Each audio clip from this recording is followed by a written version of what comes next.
사장, 구루사장 이 양반이 예전에 말했지만 1990년도 총각 그때 다 청산을 해. 사업은 인쇄소를 갖다 거의 뭐 1,000억 원 가까이 됐다고 해. 천신계 보고요.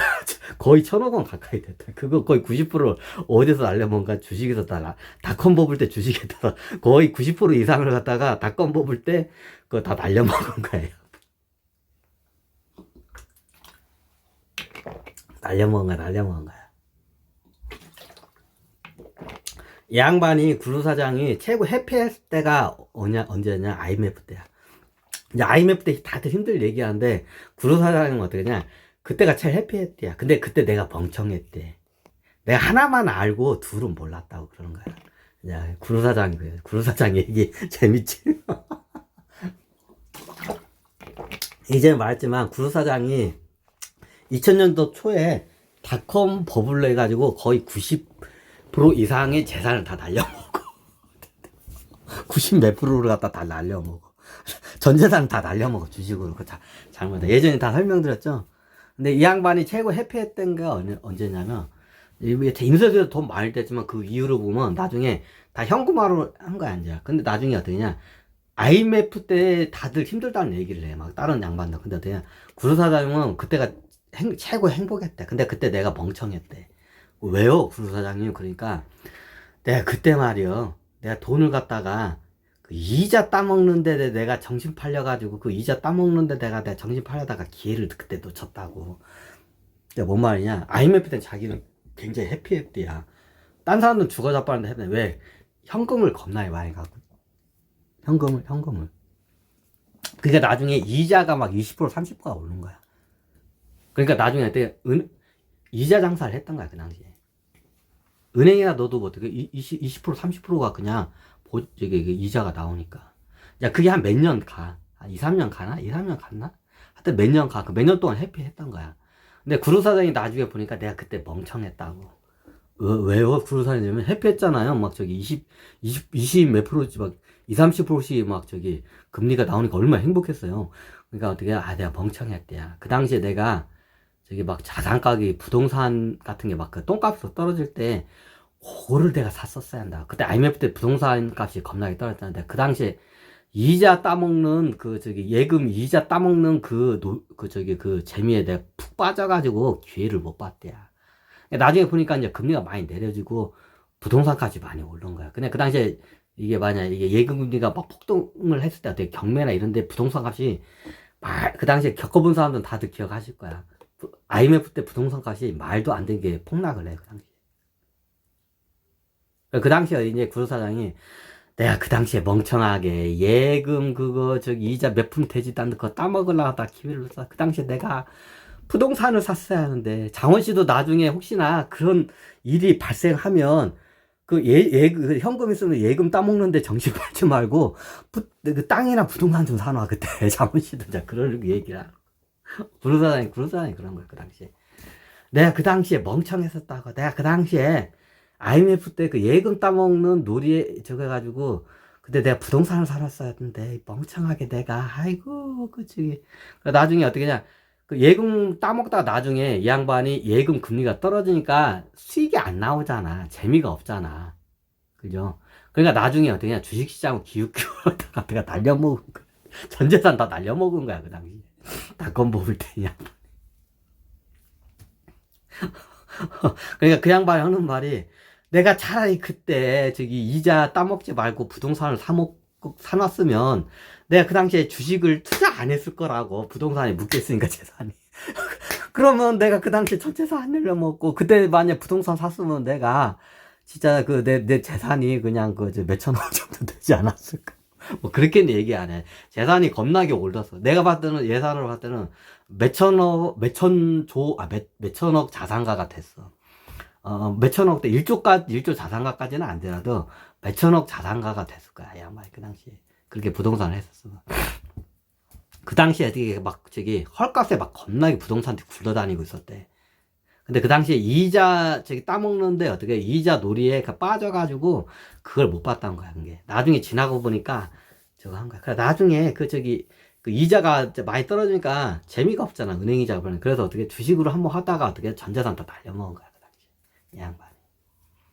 그걸 두고두고 후회해. 항상 나한테 얘기해. 장원 씨 나중에 나처럼 그런 실수하지 말라고. 실수하지 마.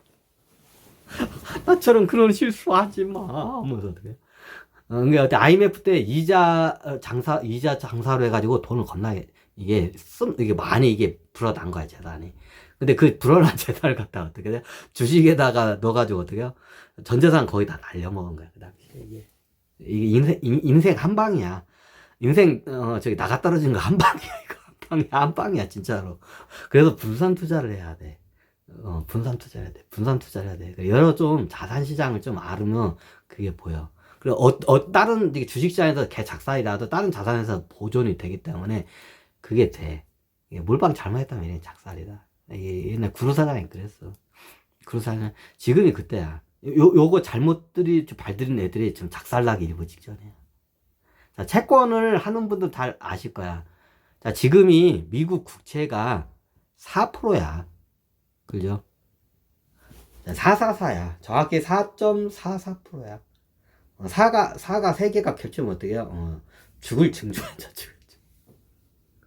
자, 이 상태에서 기준금리를 갑자기 20%대까지 올린다고 해봐. 스태그플레이션을 막기 위해서. 예? 자, 그럼 미국 국채 갖고 있는 사람들 어떻게 돼요? 옛날에 장훈씨 미국 국채 갖고 있으라면서요? 갖고 있어. 갖고 있어. 내가 말했잖아. 존버해. 그냥 존버해. 존나게 버티고 그냥. 어쩔 수 없어. 존버해. 그래서 예전에 내가 말했잖아. 그 긴 거는 갖고 있지 말고 그 2년이나 3년치 단기 국채를 갖고 있으라고. 어떻게 될지 모르니까. 그 10년치는 위험하다고 내가 분명히 얘기했잖아. 그럼 2년, 3년치 갖고 있어. 그럼 어때? 2, 3년 후에 그냥 국채 이자 받다가 2, 3년 후에 원금 받으면 돼. 근데 10년, 30년으로 하게 되면 어떻게 되냐? 이게 좀 물린 거야, 이거. 인생이 답이 안 나와. 10년치, 30년치가 그래서 위험해, 이게. 위험해, 이거. 그래서 내가 2년, 3년치 국채를 사라겠잖아. 그럼 어떠냐? 20%, 30% 올리라고 해. 그럼 내가 지금 한 1년 정도 갖고 있어. 그럼 2년 국채 갖고 있어. 1년만 그냥 이자 조금 받고 그때 원금 받으면 돼. 요런데 안 돼. 근데 어떻게 막 10년, 30년치를 사면 어떻게 되냐? 이게 물리는 거야, 이거. 여기 있죠? 요런 애들은 물리는 거야, 이게. 좆되는 거야. 요런 애들 좆되는 거야, 이거. 그래서 내가 어떻게 냐 제가 딱 말하잖아. 어떻게 냐 2년치하고 3년치를 사라고 내가 분명히 얘기했잖아. 그죠? 5년치도 나는 추천 안 했어. 2년이나 3년치 단기 그 미국 국채를 사라겠잖아. 이런 일이 발생하면 어때요? 그냥 버티면 돼야? 그럼 내가 그래서 1년 동안 내가 갖고 있었어, 국채를. 3년치를 갖고 있어. 그냥 2년 버티면 돼야. 2년 동안 기준금리로 몇십 프로 올리든 어차피 나는 원금만 2년 후에 받으면 되니까. 그죠? 그렇게 버티면 돼야. 올릴 수도 있고 아닐 수도 있어. 근데 어떻게 되냐? 지금 상황이 스태그플레이션으로 이게 상황이 몰려가면 어떻게 되냐면, 패드에서는 어떻게 되냐? 이거는 선택할 수 있는 게 그거밖에 없어요, 얘네들은. 스태그플레이션을 잡기 위해서는 선택할 수 있는 카드가 그거밖에 없어. 그럼 스태그플레이션은 어떻게, 우리나라 말이죠. 어떻게, 가랑치, 가재 잡고, 물놀이 하고, 붕어 잡고, 이게 있어. 지금 얘네들이 지금 그러려고 하는 것 같아. 내가 미국, 패드 애들이 내가 저번에 가르쳐 준 거 또 써먹으려고 한 것 같아. 미국 국채를 갖다가 다 헐값에 지금, 요거 지금 뺏어내려고 한 것 같아. 이거 10년치나 30년치 국채를 똥값에 다 뺏어내려고 하는 것 같아, 얘네들이. 그럼 어떠냐? 기준금리를, 자, 10년치가 4.44%야. 30년치가 얼마야? 4.8%야. 근데 기준금리를 2, 30% 올리면 어때? 이거, 똥값대, 이거. 아마 이거 10분의 1 가격으로 내놔도 이거 안 팔릴걸? 이거 10년, 이거 30년짜리는 10분의 1 예를 들어서 예를 들어서 100억 원치를 내가 갖고 있어. 10년치 국채를, 30년치 국채. 그럼 어떻게냐? 이거, 이런 말 그런데 10억 원 이하로 내놔도 이거, 사는 사람 없을 것 같아, 이거. 사는 사람 없을 것 같아. 만약에 그렇게 되면. 어떤 미친놈이 사, 그거를. 30년치 살 들. 거의 도박이지, 그건. 미친놈, 그냥 호구지, 그거 사는 것들은. 그, 예를 들어서, 막 채권, 하는 분들 내 말이 뭔 말인 줄 알 거야. 자, 기준금리가 2, 30% 올랐어. 대출금리가, 예금금리, 대출금리가 다 20%, 30%대야. 근데 미국 국채를 30년치를 갖다 4%짜리 이걸 들고 있어. 아직 어떻게 돼요? 받으려면 한 20 몇 년 남았어. 이거 어떻게 돼요? 답이 안 나와, 이거. 답이 안 나와. 인생에 답이 안 나와. 이거는. 어떻게, 이게 존버해야 돼, 그냥, 이거는. 존버하면 나중에 인플레이션으로 다 원금이 다 희석이 돼서 없어져, 이거는. 이거는 답이 안 나와, 얘네들은, 진짜로. 지금 배드가 이걸 갖다가 지금 한번 예전에 재미를 봤어. 이거 또 하려고 하는 것 같아. 근데 얘네들이 어쩔 수도 없이 기준금리를 갖다 팍 올려야 할 상황이야. 그게 스태그플레이션이야. 그거 잡는 건 다 하나밖에 없어. 얘네 스태그플레이션 쓸 수 있는 카드는 다 썼어. 시중에 있는 통화량을 걷어내야 돼. 방법은 그거야. 스태그플레이션을 하려면. 시중에 있는 달러들이 돌아다니는 달러를 갖다가 걷어들여야 돼. 은행으로 걷어들인지 어떤 식으로 걷어들여야 돼. 이게 어떻게 되냐? 충격요법이라고 해. 그럼 어떻게, 순식간에 어떻게 되냐? 그 기준금리를 올려. 대출금리, 예금금리를 올려면 기준금리를 쫙 올려버려. 20, 30%까지. 지금 4점 몇 프로 기준금리도 지금 다들 이거 비싸다고 이거 좀 내려달라고. 다 0%또 제로금리에 다들 익숙해져서 그래. 그럼 어때요? 스태그플레이션이 일어날 징조가 있으면 기준금리 못 내려. 작살나. 그럼 어떻게 되냐?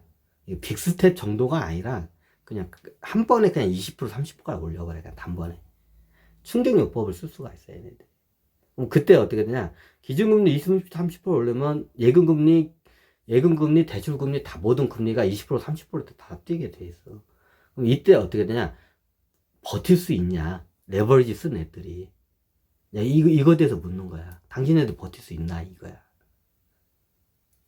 야, 국채도 레버리지를 많이 써. 버틸 수 있나? 이거야, 이거.